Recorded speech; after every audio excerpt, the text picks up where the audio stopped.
Olá, sejam bem-vindas e bem-vindos à nossa primeira aula de análise combinatória. Eu preparei todas as notas de aula que estão aqui neste site e eu vou deixar o link na descrição deste vídeo. Vou abrir aqui essa primeira nota de aula. E aqui a gente tem um índice da nota de aula. Esse material foi preparado usando o software SageMath com o notebook Jupyter. E eu vou executar alguns comandos ao longo da aula. Eu vou passar aqui rapidamente porque eu vou usar, na verdade, essa aqui é a versão em HTML. E eu vou usar a versão original lá do software SageMath para poder executar os comandos. Vou passar aqui rapidamente para vocês olharem. Cada nota de aula tem uma lista de 5 exercícios. E as soluções estão aqui no final. Soluções não, desculpem. As respostas estão aqui no final. Em cada nota de aula eu vou deixar uma atividade, só essa primeira que está pronta aqui realmente com a atividade escrita. As outras eu vou colocar ao longo de cada semana. E vocês precisam enviar para o meu e-mail que está aqui até uma semana depois. Eu vou deixar mais detalhes depois para vocês. Então aqui no software SageMath eu posso modificar se eu encontrar algum erro no momento. E posso executar comandos de cálculo, que eu vou fazer isso ao longo da aula. Tem um detalhe aqui, que eu deixei essa parte aqui. Vocês podem acessar e pegar esses comandos que eu mostro nas aulas e executar aqui nesse campo. Posso fazer uma soma qualquer aqui, mandar calcular, que ele me retorna a resposta. Claro que nós vamos fazer contas muito mais complicadas do que essa. Então vamos começar realmente o assunto de hoje. A primeira parte é princípio aditivo. Eu vou tentar usar aqui esse quadro aqui virtual. Vamos ver aqui como é que vai ser. Então a definição 1, que não é ainda o princípio aditivo. Vamos usar esse símbolo #A para representar o número de elementos do conjunto A, ou seja, o nome disso é cardinalidade de A. Então vamos fazer aqui esse primeiro exercício, esse exemplo 1. Suponha que na disciplina de análise combinatória existem 3 listas de exercícios. A primeira contém 15 exercícios, então vou chamar de, digamos que um conjunto A. Eu tenho um conjunto A que a cardinalidade dele é 15. Eu tenho um conjunto B, que é o que? A segunda lista de exercícios contém 18 exercícios. Então a cardinalidade de B é 18. Eu tenho uma terceira lista de exercícios que contém 14 exercícios. Eu vou chamar de C. A cardinalidade de C é 14. Então a pergunta vem agora. De quantas maneiras um estudante pode escolher um exercício para resolver? Se a gente tem 3 listas de exercícios, a primeira com 15, a segunda com 18 e a terceira com 14, de quantas maneiras o estudante pode escolher um exercício para resolver? Então o estudante pode escolher um exercício da lista A, então são 15 opções, ou o estudante escolhe um exercício da lista B, que são 18 opções, ou o estudante escolhe um exercício da lista C, que são 14 opções. Então, no total, fazendo essa conta, dá 47 opções para o aluno escolher. Então, aqui nós acabamos de usar o princípio aditivo. Está aqui a definição. 2 é o princípio aditivo. Sejam A e B conjuntos finitos e disjuntos. Isso aqui é muito importante. Então, a cardinalidade da união de A, união B, é igual à cardinalidade de A mais a cardinalidade de B. Claro que isso funciona para 2, 3, 4, N conjuntos, desde que eles sejam finitos e disjuntos. E no caso anterior, nós tínhamos 3 conjuntos finitos e eram disjuntos. 3 listas de exercício, cada lista tinha questões diferentes. Vou abrir aqui o software para executar o comando. Está aqui toda a nota de aula, a solução está escrita. E para executar, a gente vem no campo aqui e aperta Shift Enter, que ele retorna a resposta. Então vamos voltar aqui para o quadro e vamos seguir com o assunto. O próximo tópico é o princípio multiplicativo. Vamos tentar resolver um exercício, né, o exemplo 2, e depois a gente formaliza a noção do princípio multiplicativo. Então o exemplo 2 diz o seguinte: quantos números naturais de 3 algarismos distintos existem, dado que a gente está usando a base 10. Então, vamos fazer aqui um desenhozinho com 3 espaços. Então, vamos tentar resolver esse problema da esquerda para a direita. Então, veja só, se ele precisa ter 3 algarismos, inicialmente, né, tem que ser distinto, mas vamos se preocupar que são 3 algarismos, aqui estão os 3 espaços. O primeiro aqui da esquerda para a direita não pode ser 0, certo? Senão o número vai ter apenas 2 no máximo, se tivesse mais 0. Então, já que ele não pode ser 0, para essa primeira entrada aqui nós temos 9 opções no lugar de 10. De 0 até 9 menos o 0, temos 9 opções. Na segunda opção, na segunda entrada aqui, na casa das dezenas, esse número aqui só não pode ser igual ao anterior. Então, dos 10 opções que a gente tinha aqui, eu não posso usar o que foi escolhido aqui. Então, tenho 9 opções de novo. E na terceira entrada pode ser qualquer... estamos usando aqui que eles são distintos, certo? Por isso que aqui ficou 9. Se não tivesse essa restrição, teríamos 10 opções aqui. Mas por serem distintos, temos 9.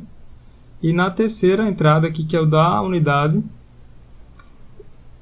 esse número que vai aparecer aqui não pode ser igual a nenhum dos dois anteriores. Então, de 10, eu subtraio 2, sobra 8.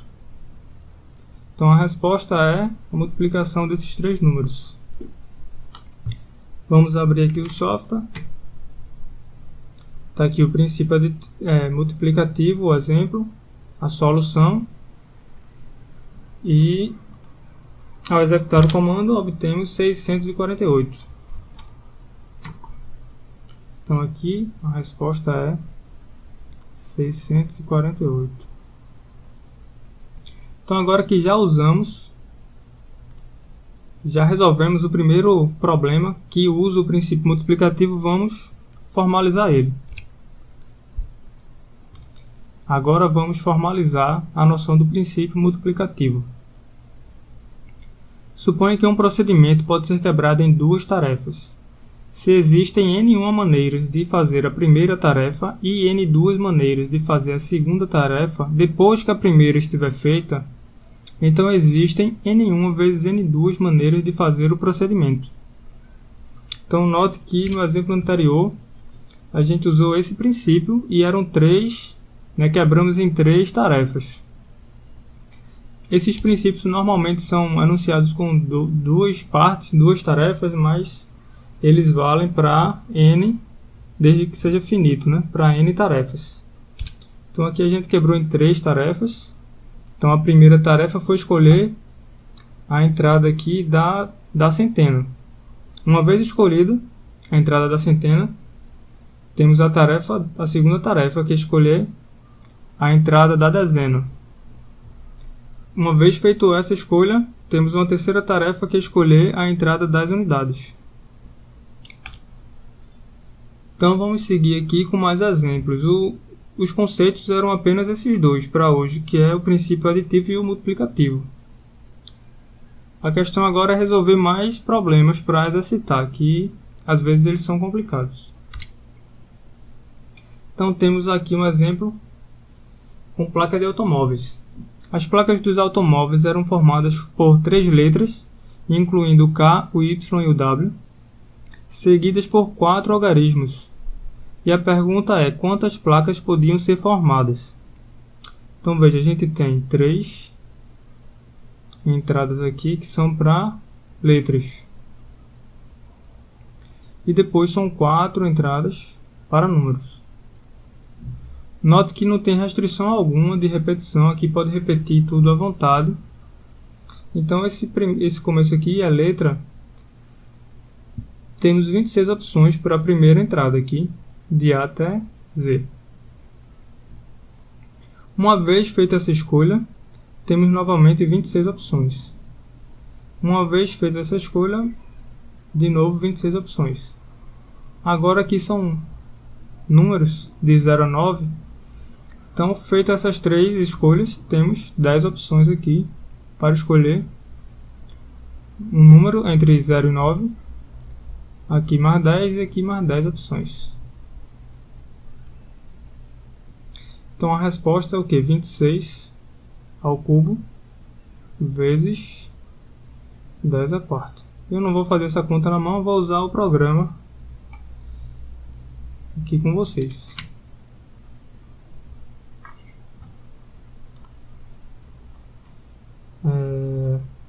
Tá aqui, né?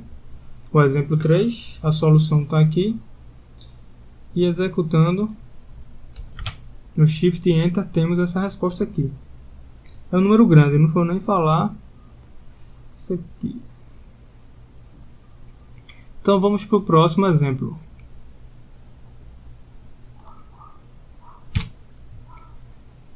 O exemplo 4 diz o seguinte: sejam A e B dois conjuntos com a cardinalidade de A igual a M, a cardinalidade de B igual a N. E a pergunta é quantas são as funções f de A em B, é a letra A, e a letra B é quantas são as funções injetoras. Então eu vou separar aqui o quadro no meio, mais ou menos, para resolver, né? Letra A e B. Então vamos ver aqui a letra A. Então temos um conjunto A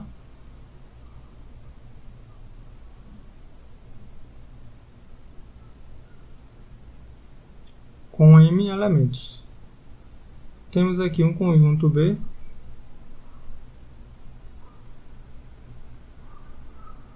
com N elementos.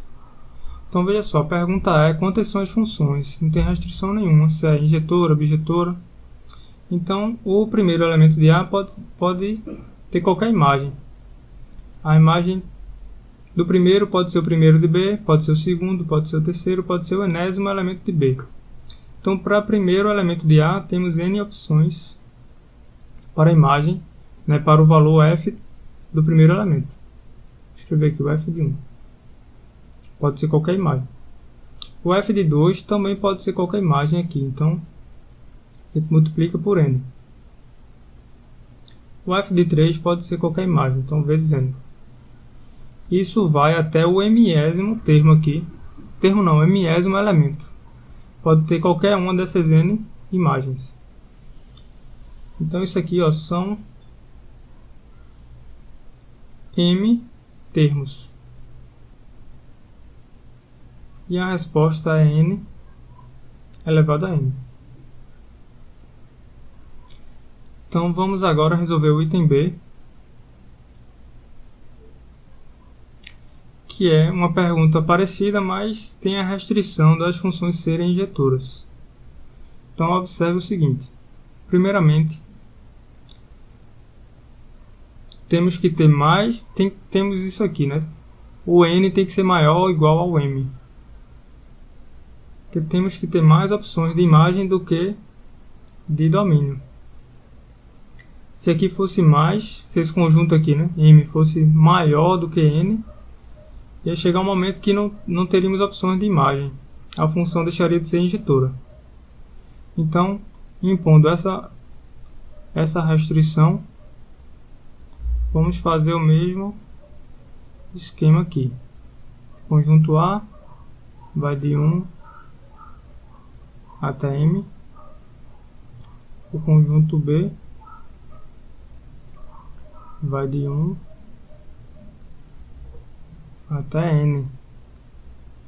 Então a imagem do primeiro elemento, isso aqui só é para representar a quantidade, porque ele não fala que os conjuntos são de os números 1 até M, mas só a quantidade de elementos.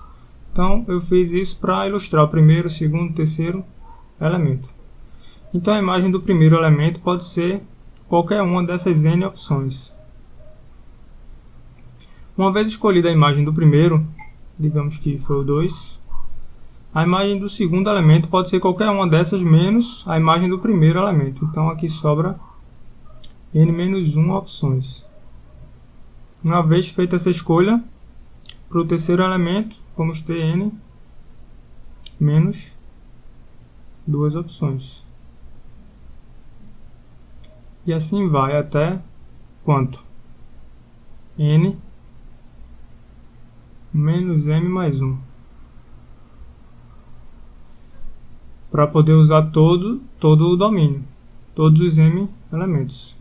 Porque aqui, na verdade, pode ser reescrito assim, né? N menos m menos 1. Isso é igual a isso. Que aqui eu posso olhar como n menos 0, n menos 1, n menos 2 até n menos m menos 1 e dá m termos. E essa aqui é a resposta. Essa aqui é a resposta do item D. Então tá aí mais uma vez o princípio multiplicativo sendo usado. O procedimento, no caso, foi quebrado em bem mais tarefas do que apenas 2. Então vamos agora para o último exemplo. A pergunta é parecida com o segundo exemplo, se eu não me engano, que é quantos são os números naturais pares. Quer dizer, antes não tinha isso, né? A pergunta era: quantos são os números naturais que se escrevem na base 10 com 3 algarismos distintos? Agora a gente está colocando essa restrição de serem pares. Deixa eu pintar isso aqui. Agora temos essa restrição. Então aqui mais uma vez a gente vai colocar 3 tracinhos para representar o algarismo da centena, da dezena e da unidade. E vamos pensar um pouco aqui em como resolver, né? A gente pode começar da direita para a esquerda ou da esquerda para a direita. Da outra vez foi uma boa ideia começar da esquerda para a direita. Vamos tentar fazer isso agora. Então aqui a gente tem quantas opções? 9, porque o 0 não pode. Depois 9, porque só não pode ser igual ao anterior. E aqui depende, né?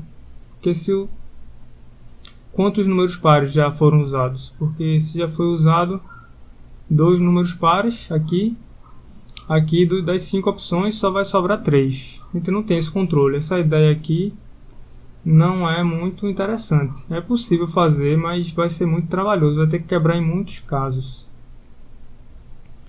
Melhor a gente voltar e começar da direita para a esquerda, então. Então, para essa opção aqui, podemos escolher entre o 0, 2, 4, 6 e 8. São 5 opções.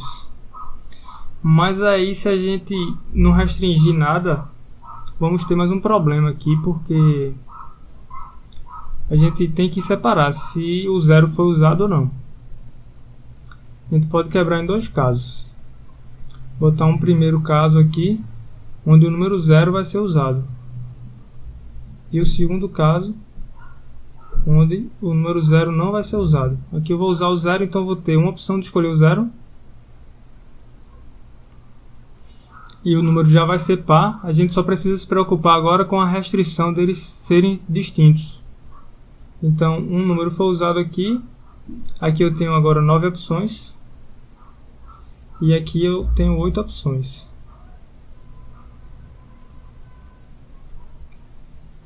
Agora o 0 não vai ser usado. Eu vou escolher o 2, 4, 6 ou 8. Então eu tenho o quê? 4 opções aqui. E o 0 não foi usado. Aqui eu vou ter quantas opções? De 10 eu não posso usar nem o 0, nem o que foi usado aqui. Então eu tenho 8. E aqui eu nem posso usar o que tiver aqui, nem o que tiver aqui. Então de 10 eu tenho 8 opções. Então se eu somar isso aqui, 9 vezes 8, mais 8, vezes 8 vezes 4, é a minha resposta. Opa, tá faltando um 8 aqui.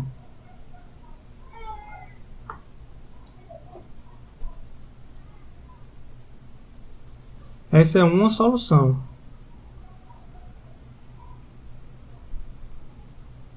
Outra opção seria o quê?